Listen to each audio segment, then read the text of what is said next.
Coming to you from the Ground Zero radio studio at the Vera Project, this is the TeenTix Arts Podcast, or TAP for short. We're all part of TeenTix programs, which work to emphasize youth voices in the arts. I'm Matilda, a member of the New Guard, which is a branch of TeenTix that specializes in arts leadership. We basically organize and plan TeenTix events and partnerships. I'm Josh, a newsroom writer for the TeenTix blog. And I'm Disha, a member of the blog's teen editorial staff, and we're this episode's hosts. Today, we'll take a look at the exciting events coming to you in March. So Josh, what's on tap today? Well, Disha, we're going to cover a variety of art happenings, starting with an event from TeenTix arts partner SIF, Elvis, Evergreens, and Umbrellas, 50 Years of Seattle on the Big Screen. This is a hybrid film talk on March 15th. I always think it's fascinating to see the way your home is represented in different media. You know, it's not just rain and grunge, right? Sometimes directors get this right, and sometimes they get it a little less right. Here, location scout Dave Drummond will give an overview of Seattle's exciting history in film, focusing on 20 different movies, including well-known classics and hidden gems alike. This SIF event has something for everyone. SIF does an awesome job at dissecting and delving into pop culture and how it affects our history and how movies are made, and all their events are consistently over the top, so you should definitely go check this out. I had no idea that Elvis had a connection to Seattle at all. I only knew he had a connection to Hawaii. My grandma's obsessed with him, so I should have known this. But speaking of Hawaii and the ocean, you know, beautiful waves there, our Blue Planet Global Visions of Water and Art exhibit at the Seattle Art Museum opens on March 18th. This exhibit displays 74 artists and shows how artists grapple with the past, present, and future of water in our world. You can see paintings, film, photos, sculptures, and textiles from cultures all across the globe.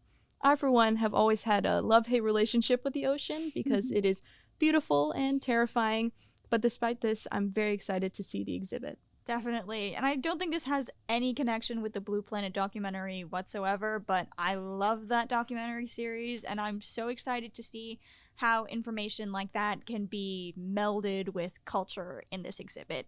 And speaking of exhibits at Seattle Arts Museum, Embodied Change, South Asian Art Across Time, is another event that is going to be happening at SAM.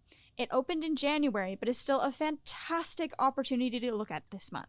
Utilizing the feminine figure as a way of perspective and representation, artists tell stories surrounding South Asian identity, gender, and social stereotypes. The featured works go all the way back to the 3rd millennium BCE and traverse their path down history all the way back till today. As a South Asian myself, it is incredible to have a space dedicated to exploring a part of my history and culture that I feel has been overlooked.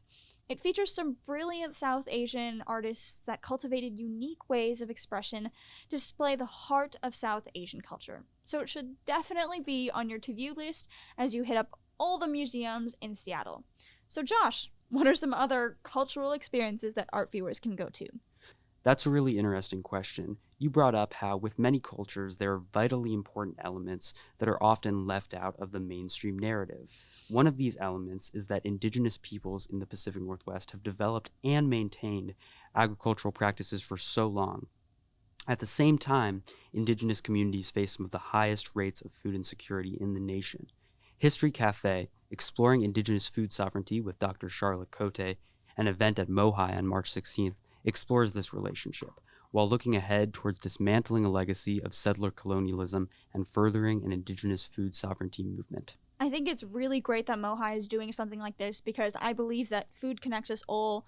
It connects the cultures that we have, and we learn more about each other and the experiences that everyone has through eating food. So I'm really excited for this. And it's so important to talk about food culturally, but also on a legislative level, especially as we lend an eye to Indigenous food security and food sovereignty through laws and movements and change. Yeah, that's a really interesting element of this because while that legislative path can often be a really great avenue for helping people with things like food insecurity, it often can be really oppressive as well. And when I hear about bad or oppressive laws being passed today in Washington state and across the country, I wonder, is this allowed? Is it constitutional? And then I ask myself another question. Who defines that? What is constitutionality? More often than not, people who define what's constitutional benefit from that interpretation themselves. It's important for the Constitution to be talked about from a different perspective that centers racial justice and human rights. A virtual event through Townhall Seattle will do just that. Elie Mystal, a contributor to The Nation, recently wrote Allow Me to Retort, A Black Guy's Guide to the Constitution.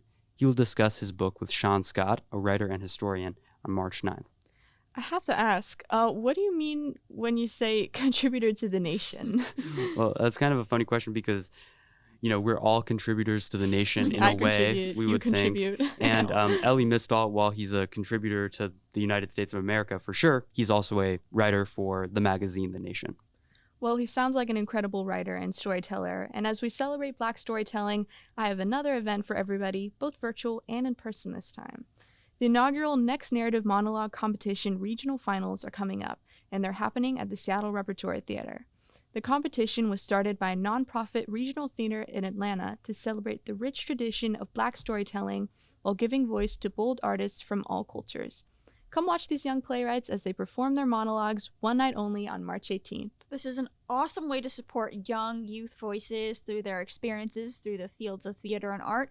So please go check them out, whether or not it's virtual or in person, and give them the love and support that they deserve. And speaking of celebrating Black storytelling, the Seattle Opera is also doing Blue. Having opened up after the pandemic only 4 months ago, the opera is back with this banger of a show. Blue only just came out in February, but is still going on with multiple March dates. It's a modern take on African American family and their countless dynamics as they spear through experiences such as sisterhood, love and loss, and church. It's an amazing portrait of representation and diversity. The Seattle Opera always wows with their killer vocals and compelling storylines, so I am so happy that we are continuing to see more of them. You really don't want to miss Blue, so grab a friend and head to McCaw Hall. Art events like Blue are also covered by the TeenTix newsroom, so if you want an in-depth review on some of these events, please go check out our blog. And don't forget your TeenTix passes! If you don't have a TeenTix pass, it is super easy to get one. It's free. You can get one if you're age 13 to 19, and you can get access to all kinds of art events. This girl has one. And speaking of this girl, the Seattle premiere of This Girl Laughs, This Girl Cries, This Girl Does Nothing at ArtsWest opens on March 17th. So let's set the stage. Triplet sisters are left in the forest by their woodcutter father. Not cool. From this fairy tale beginning, 3 resolutions are made. One sister will walk one way, one the other, and the third will stay right where she is. 20 years later, having circumnavigated the globe and fought Vikings and crossed oceans, tamed wilds and achieved greatness, the 3 meet again as women. What they learn on their separate journeys will change everything and at the same time nothing in this moving and irresistibly charming modern-day fairy tale. Doesn't that sound exciting? You can watch this play online and in person, and it's open to all ages 7 and up, so you can bring the whole family. And since it's Women's History Month, don't be shy and buy a ticket to this play featuring women of color as the leads. Wow. This Girl Laughs, This Girl Cries, This Girl Does Nothing. That is a very long title if I've ever seen one. I'm that girl. For sure, for sure. It's like a very sitting on your couch, eating potato chips, procrastinating, doing homework type of mood, and I'm totally here for it. And on the days that I am not procrastinating my homework, I am definitely here for On the Boards, and TeenTix partner organization that always delivers the most flamboyant and out-of-this-world performances, whether or not it's standard theater or an immersive subterranean experience. Even though 1,000 Ways in Assembly is the 3rd installment in the series, it is still highly accessible for anyone itching to delve into an interactive space rich with storytelling and role-play. This award-winning triptych follows the audience, who is in fact the center of this event, as they recount timeless stories of perseverance. They are given instructive note cards in the beginning as they learn more about each other in their liminal setting at On the Boards. If you are looking to meet people in a fantastical setting while also experiencing art with a slight twist on the meeting people part, this is the perfect opportunity for you. It's also the perfect opportunity to find out what a triptych is. I just learned what it is, and it seems super cool. Make sure you go check out these phenomenal events at some point this month. It's a great way to get your families involved and to enjoy the burgeoning weather outside. With your TeenTix Pass, you have access to view all of these art happenings and more. And if you don't have a TeenTix Pass, it's the easiest thing ever to get. Just sign up on the website for free, and you can go to events for just $5. I'm Matilda. I'm Disha. And I'm Josh. We just wanted to say thank you for tuning in to the TeenTix Arts Podcast at Ground Zero Radio, where we listen to be heard. A big thank you to TeenTix, Ground Zero Radio, and the Vera Project for supporting the production of this podcast.